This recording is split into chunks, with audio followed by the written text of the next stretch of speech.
1, 2, 3, 4, get my shoes and out the door. 5, I'm alive. 6, 7, 8, feeling great. 9, gonna shine, life is good. I'm doing fine. 10, gonna do it right and do it again, yeah. I look into the sky with all its beautiful color, but there's more than just for me, so gonna share it with another. I got to show, to give, let out. I want to sing and shout. Take a look and see a beautiful morning that turns into a beautiful evening, and together make a beautiful life. And if you wanna see, then come along with me, that's right.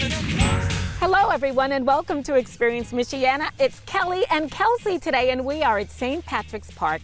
A beautiful day. And you know, one of the things I love about living out here is there really is so much to do, Kelsey, and I am a very busy woman on this show. You sure are. And to start with, we're going to be at the Snipe Museum a little bit later in the show. And you guys have probably been there with us before in the past, but they're just now getting opened back up to the community. We're so excited. Yes, so excited about that. And then today I'm going to take you all along some trails and you're going to find out about some really cool activities. But then, you know, Dave has asked us to do this fitness challenge, right? Yep. And I think this time he's got a spot for you, someplace that he's been training on his own. Do you know anything about it? I don't yet. Okay. So maybe it'll well, be I guess I'm about to find out. Yeah, so I don't know. Take it easy on him. I'm a little scared. Yeah.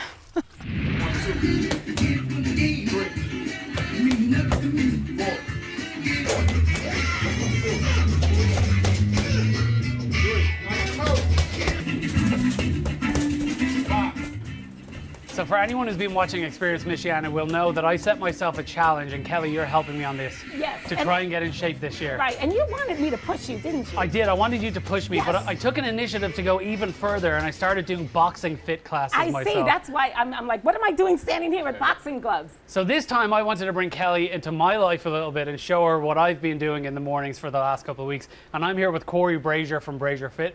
Corey, tell people watching about this class. What makes it different from like going to other fitness classes? Well, you know, I found out since I've been teaching the class for the last 4 to 5 years now that when we come to this class, we really we build a community, okay? A community of people, of accountability. You know, we have fun, we laugh, and we get it in almost like a boot camp. And it's funny. The funny thing about it is every time they leave the class, they think they nearly die, but they come back the next day. I keep on telling myself that 7 to 8 a.m. passes, whether I'm at home sitting in bed or whether I'm here, that hour is going to go by. And every time, what I love about this is like, it pushes me beyond where I thought I was. And that's the whole point of this class, isn't it? Pushing you out of your limits? Listen, the whole point of this class is to make you a better version of yourself.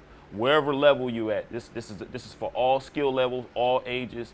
Everybody can do it. You go at your own pace, but I'm going to push you no matter what. I'm going to build you up.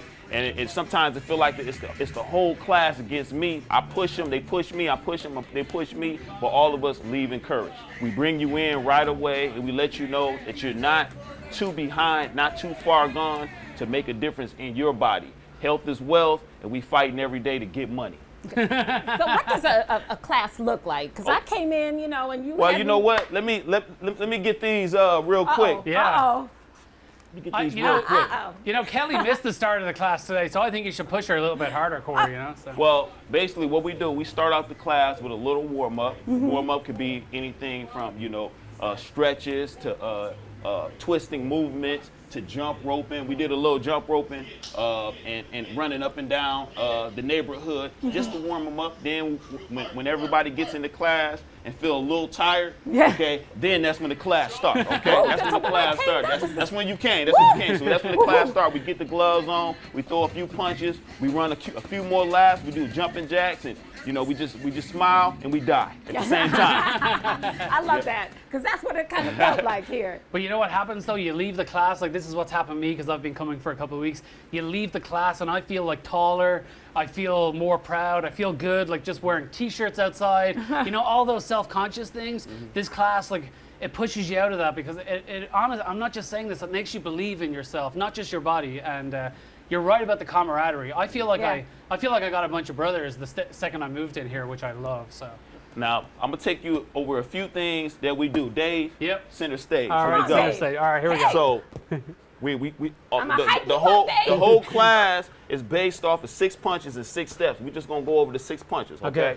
It's a left straight, call that a jab, okay? right cross, left hook, right uppercut, left uppercut, Ow! right hook. Oh! All 6 punches. 6. 1, 2, 3, 4, 5, 6. Bob. Weave. Piece of cake. Yeah, That's piece how of we cake. get down. That's how we get down. Did somebody say cake?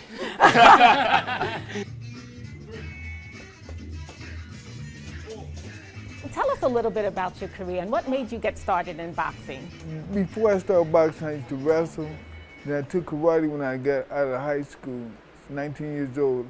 And I did it for 4.5 years. And then I was married with children, decided to get into boxing. Found a local gym and started training.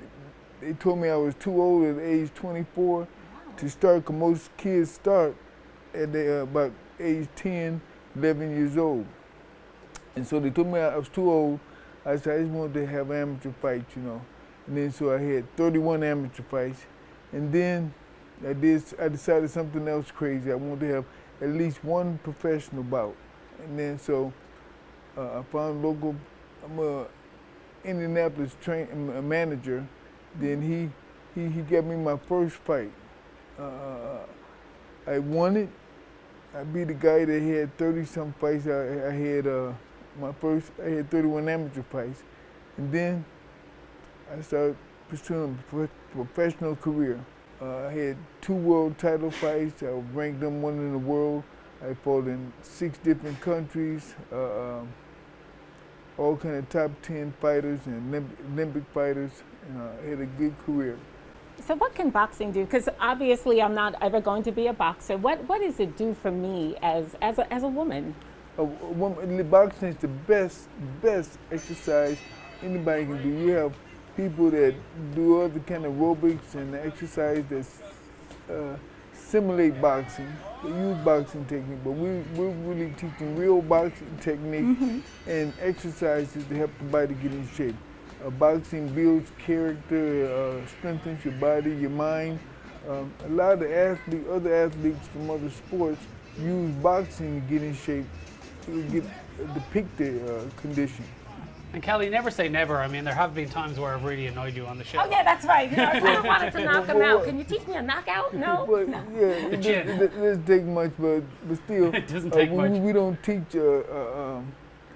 We don't teach real boxing as far as contact.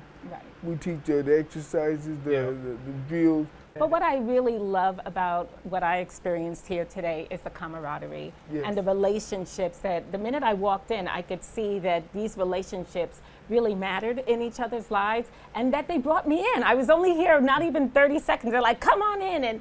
And that's what I love, because really that's what community is. It's all about the relationships that we form. And you know what? It makes you want to keep turning up every day. Yeah. Because you're not turning up to work out. You're turning up for your brothers and sisters that are here. And then it's a community. I'm telling you, it's the best ever. Yeah, I felt it, Dave. I felt it. It's so hard. When I was boxing, I trained by myself most of the time.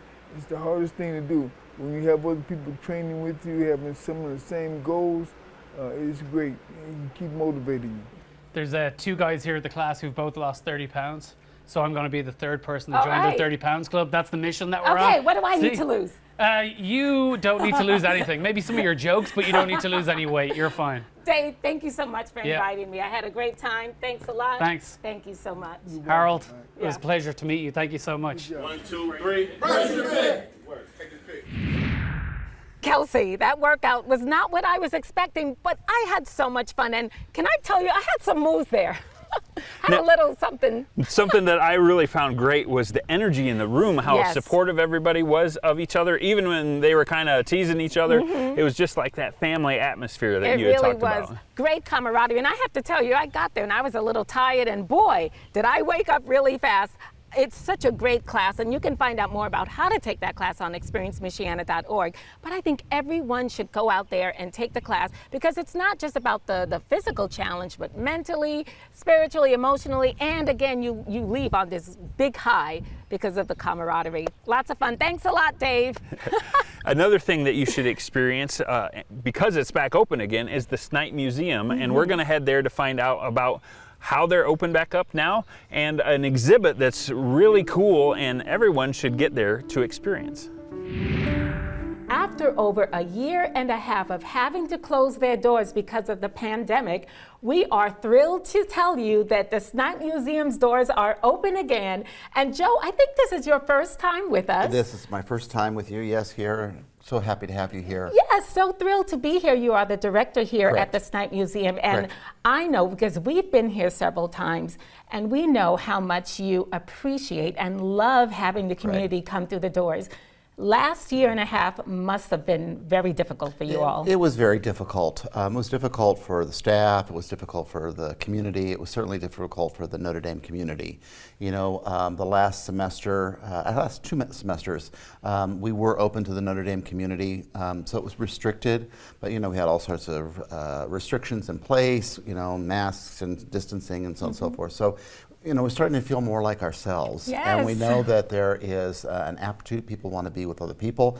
People want to be with art. So we're glad you're here. We hope everybody else starts coming in soon. I hope they do too. I have to tell you, is when I walked through the doors, I got goosebumps. Oh, good, Because good. we love being here, and like Right. I said, so there's many people in the community. But you opened up June 1st. Correct. And there are some protocols that are in place. Sure. Why don't you tell us about some of them? Sure. So we're the most important one is we're asking for people that are not vaccinated, for whatever reason, that they please do wear a mask. We ask people to still be mindful of social distancing. But those are the big ones that are there. You know, the great thing about the museum is there's so many places to explore. People can fan out even if you come in a group very easily.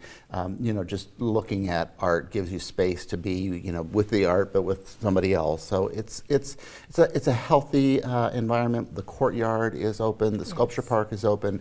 So parts of our being that aren't physically inside, outside, welcoming. Right. You know, one of the things we absolutely learned about the pandemic is how important art is to the human existence. Absolutely, yeah. We did a fantastic job pivoting and making the collections and exhibitions available online. But you know, there's just something about being with a real work of art. It's like being with another human being. Yes. You know, I mean, this piece behind me is spectacular, but you know, seeing it in person is so very different than even the best photographs can offer, because you know, you get a sense of scale, you get a sense of color in a new way, you get a sense of maybe sometimes even the smell. It's a multi-sensory experience. It's more than just a visual experience. Yes, it is. Well, let's talk about this Sure, exhibit. sure. It is Kevin Beasley's, and it's Chair of the Ministers of Defense. Yes. I have to tell you, when I walked in here, it was beautiful, it was haunting at the Right. same time, Yeah. and extremely thought-provoking. Yeah, it is. It's a really important exhibition for us that is on loan from the Jonah Jafrida collection and the Rennie collection. And it really calls so much to the front of our minds about the world in which we live and the world in which we inherited. So you walk into this space, you're right, you know, you're overwhelmed by the scale, you know, it's 13, 14 feet tall, you know, you're sort of overwhelmed by it. It's very colorful, there's lots of details. And after you sort of adjust, it's kind of like walking into a darker room, you know, you begin to focus on what's going on here. Tell us a little bit more about Kevin Beasley, because if I'm not mistaken, he's a fairly young artist. He is a young artist. He has a very important critical body of work. He has shown at the Studio Museum in Harlem in New York, at the Guggenheim, at the Whitney. He is a real staple in terms of some of the best artists that are working today in New York, really communicating to a large national audience. His work is being shown and being collected by some of the nation's most important museums. So very, very lucky to be working with Kevin, and a great guy. And how were you able to get it here? Well, actually, one of the people that I mentioned, the Jonah Jafridas, they're alums, and they have one of the most important collections of African American art in the world. And they came back to campus. They were involved in a major exhibition that preceded my time here. We've kept a very good relationship with them, and they let us know about this work. It was previously in Baltimore, and before that in Los Angeles. And we said, you know, what would it take? And could we have it for more than just the traditional 2 to 4 months? Could we have it for a year? And they were generous on both accounts. So it's here, and the students got to enjoy it with the faculty last semester, and now it's for everybody to enjoy. What are some of the questions that are supposed to kind of run through people's minds when they see this collection? Sure. So, you know, so the general framework is this throne-like peacock chair, and behind it is this great wall that seems to have a stained glass window in the center of it. And really the basic idea is from the Chair of St. Peter's, which is in St. Peter's in Rome. And you know, it really sets you up to think about power and the theatrics of power and how is power expressed visually. But the Peacock Chair is actually from a very significant photograph from the Black Panther movement. And from there you begin to think about, well, what does power mean at any point in time in our history? Who holds it? Who challenges it? How does power change or not change things? And then ultimately, gathered around are all these figures, and they're wearing their house dresses, you know, their do-rags, their sort of, you know, contemporary urban attire. They're sort of frozen in time, and it's making us ask questions about what's happening today. And you know, although the world has changed so much culturally in the last 2 years, let's throw a blanket on it for 2 years, he was asking these questions long before. And I think one of the most rewarding things of this piece is what you started out with, is a young artist. You know, here is someone who is going to make a difference, and he's asking very important and profound questions at a very young age. And you know, I think about that a lot, especially here at a university environment. You know, what are these young people going to do? You know, how are they going to change the world? You know, maybe my generation and above haven't done as much as they could have or should have, but you know, maybe people like Kevin are going to make a difference, and he's making a difference through art. That's what's legitimate to him. Why is it important for the community to come, not just to, I mean, there's so many wonderful things to see, but particularly this exhibit, and what are you hoping it will bring to this community? Yeah. Well, I think that my most profound wish is that it helps to sort of re-energize us about what art can do for us. You know, for many of us, we've been away from it for a while. And you know, maybe we have things at home, but to go to a museum, you know, see some bigger ideas, we've missed that. So that is my immediate hope, is that it just brings people back and say, you know, there's a charge, there's an energy, there's a dynamism that comes when you stand face to face with something. But I also think that, you know, for us at the museum, you know, we have to work through art to help grow community. Yes. We have to work through art to help enhance diversity in the most legitimate way. We have to work through art to make the world a better place. You know, just putting a statement out there, well, you know, other groups can do that, but we have art, you know, we have different ways to express and different ways to embrace and different ways to make everybody feel welcome. And I hope people that come to the museum feel welcome. And I hope that even though they might not understand modern and contemporary art, at least their interest is piqued, and at least their levels of curiosity and wonder, you know? I mean, to feel like a 7-year-old again and be like, what's going on here? I mean, that's magic. And I like to think that the museum is a part of a magical experience. Well, you all do a wonderful job of doing that. I have to say that. Oh, I will have to come back because there's so much more happening here. We'll have to cover that. But what are your hours right now? Right now we are open to the public from Tuesday through Saturday from 10 a.m. until 5 p.m. Thursdays we're open late. Okay. Well, Joe, thank you so much for being with us. Look Great to be forward here to with speaking you. with you again. And if you don't mind, I'd like to spend a little more time here. Yeah. All day, without day. That piece was amazing, and like Joe talked about, it's different in person. I mean, we showed it to you, but unless you're there and experience the size of it and just the color and the depth, it's really something else. It was beautiful. I actually could have stayed there for hours because there was so much to see. And like Joe said, there's nothing like live theater, live music, and live art. That's true. And there's nothing like being in a live park, because that was virtual at one point. Right, and we're here at St. Pat's, and there's quite a few activities going on right here. Yes, there is. So you know what, Kelsey? I will meet up with you later. I'm about to go down there and find out about some of these activities. Sounds great. WNIT and our local communities are having a celebration this summer. We're celebrating a good old friend, a constant companion. It's the St. Joe River. And today I'm at St. Patrick's Park, and I'm taking the Ripples and Reflections Self-Guided Trail Challenge, and I have a map. But if you all know me, I am extremely directionally challenged. So thank you. Amal is here to join me, and I think this is the first stop right here. Yes! you're here. I thought I was lost.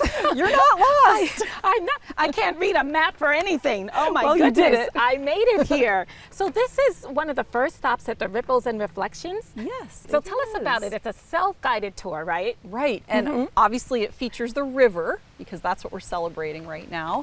So we have this map available in our main office in the White Barn and also in the gatehouse. And people can take the map, and then there are 8 little markers on it. Oh my goodness, that's so easy. What was wrong with me? And if people follow that trail right beside the river the whole way, they will find those 8 markers. And each marker features a different animal that is connected to the river. Okay, so this is it right here. This is the first one. So Yep. this is the first one. And oh, a painted turtle?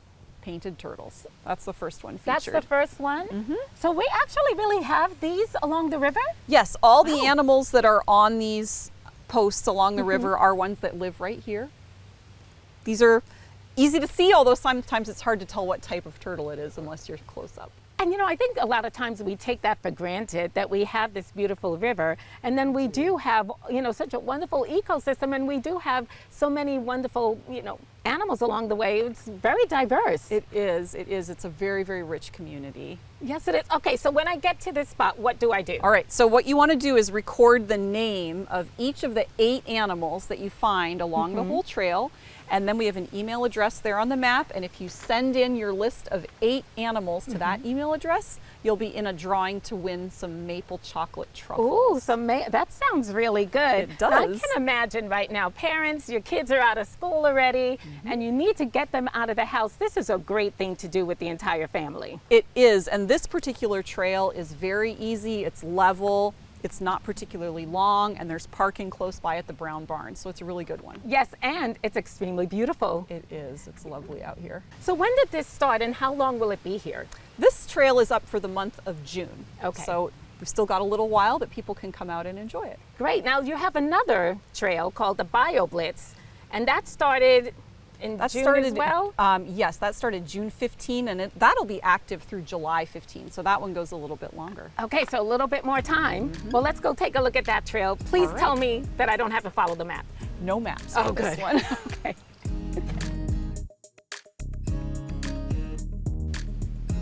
So there's another activity that people can participate in, and it's called the Bio Blitz. Now we're in St. Patrick's Park on the trail, but you don't have to be in the park or on the trail to take part in this? That's right. You can be anywhere along the lower St. Joseph River, so anywhere in South Bend, Mishawaka, Really? anywhere where you could be near the river. So that means some people can go right in their backyard and do it? If 'Cause yep, Really? if they live on the river. So what is this about? So a BioBlitz is basically when people get together to identify as many species as possible in the natural world. And in this case, we're trying to identify as many species as we can along the river. So we do that through an app called iNaturalist that helps us all share our information with each other. Okay, well, I'm going to take out, I'll be honest, it's Kelsey's phone, everybody. But okay, I'm taking out my phone. Okay. And then, so what do you do then? Yep, so you're in the iNaturalist app, and you want to add an observation. So we're going to add one. All right, and now you're going to click the little camera to take a picture. So we're going to take a photo. Yep, and let's take a picture of these leaves right here. They're kind of heart-shaped. Right here? Yep, so just zoom right in on them. So what are these? Well, this is wild ginger. Ooh, is that And- the ginger you can eat? You can eat them, but what we We get in the won't. store is something else. Oh, it is. Yeah. So my question is, how will I know what to look for? Because I would never have known that was wild ginger. or Well, anything. honestly, you could take a picture of any plant and the app will help you identify it. So let's see if Really? it will. Hit OK. All right, and it's thinking about it. And it's found out, What it where it is? is. So what did you see? Just hit plant. Oh. Let's say plant if it can't figure it out. But it might. It might. Wild Oh my gosh, ginger, that there is it really is. Cool. Look at that. Yeah, and it's actually this one, Canadian wild It's ginger. this one. Yep. Oh Yep. my gosh. See, I didn't know that. That's really cool. So you go along, you find something, you take a picture, and then the app will tell you what it is. That's exactly right. Oh my Yep. goodness. So you can take pictures of plants, butterflies, I mean, moths, anything? Whatever will sit still long enough for you to take a picture of, right? So, yeah, Oh my whatever you can see. gosh. That So is then, really cool. that information will be combined with what everybody else who is signed into this project has observed, and it'll be all put together in a big list. That's a great idea, and that's a lot of fun. Now, I'm not even a kid, and I can imagine. Look how excited I was. Yeah. I was like, oh my gosh. I can imagine that kids must love doing that. And you know, they always have their phones on them. They do. It's a really good use of your phone. Yes, it really is. And so how long is this going on until? So this will be June 16 to July 16 is when we're compiling all this information, and there's already been a lot of observations made. Really? Yeah, Has there and been? collected. So that's really exciting. That is really, really cool. And so all they have to do is download the app to do this. They download the app, and then within the app there are projects, and they have to go into the projects and find Celebrate the St. Joe BioBlitz. Okay. And then they join it, and then every time they make an observation, it'll be added into that BioBlitz. That is very cool. It's and really What a fun. great educational component to this Exactly, as well. exactly. So tell me about, how do you feel about celebrating the St. Joe? Because I don't know, I kind of feel like, you know, being someone who's not originally from this community, that's one of the things I fell in love with when I moved here. And you know how it is when you have a great friend, you kind of take them for granted, Yes, you know? absolutely. And every now and then you got to celebrate them. It's like, you know, at a birthday party or something. I think Exactly. it's time to really acknowledge the river and how beautiful and important it is. It is. Well, thank you so much for the tour today. Had a great time, and I know there's a lot of other activities going on at St. Patrick's Park during the summer. There are lots of things going on, and actually we're going to be showing the WNIT documentary here on August 28th. Really? Where are you going to do it? At the In the Brown Barn. in the brown? Is there popcorn? I certainly hope so. Okay, all right. Well, I'll be there. Do I have to make reservations? No. For that? Nope. So Just first come come, on out. just come on out. Well, I Yeah. like that. All right. Well, thank you so much. I think I'm going to continue down the trail, and I'm going to use Kelsey's phone. Maybe I can find something else. See what else All you can right. identify. Okay. Thank you so All much. right. All right. See you next time. Bye. Well, I had a lot of fun doing the activities here at St. Patrick's Park, and both of them really celebrating the St. Joe River, Kelsey. That's true, and this is a whole summer of celebrating the St. Joe. We'll bring you a lot of different activities over the summer as communities along the river celebrate the St. Joe along with us, as WNIT is producing a documentary that will air in September called Then, Now, and Always, the St. Joseph River story, and we look forward to premiering that in September, but it'll also premiere at places like here at St. Pat's Park before that. Yes, it is. And you know, it's really cool to see all of the communities coming together to celebrate something that we all love and we all enjoy. And I kind of love this whole idea about the watch parties, you know, and that's going to happen here at St. Patrick's Park. So maybe you want to do a watch party, you know, show the documentary, get some popcorn. There's going to be watch parties happening all along the river at different communities. So if you want to find out that, check out our website, WNIT.org, and we'll have more information there about where you can see the movie ahead of its premiere on air. Yeah, that sounds like a great idea. Well, thank you so much for joining us. Be sure to check us out again next week. See you then. See ya.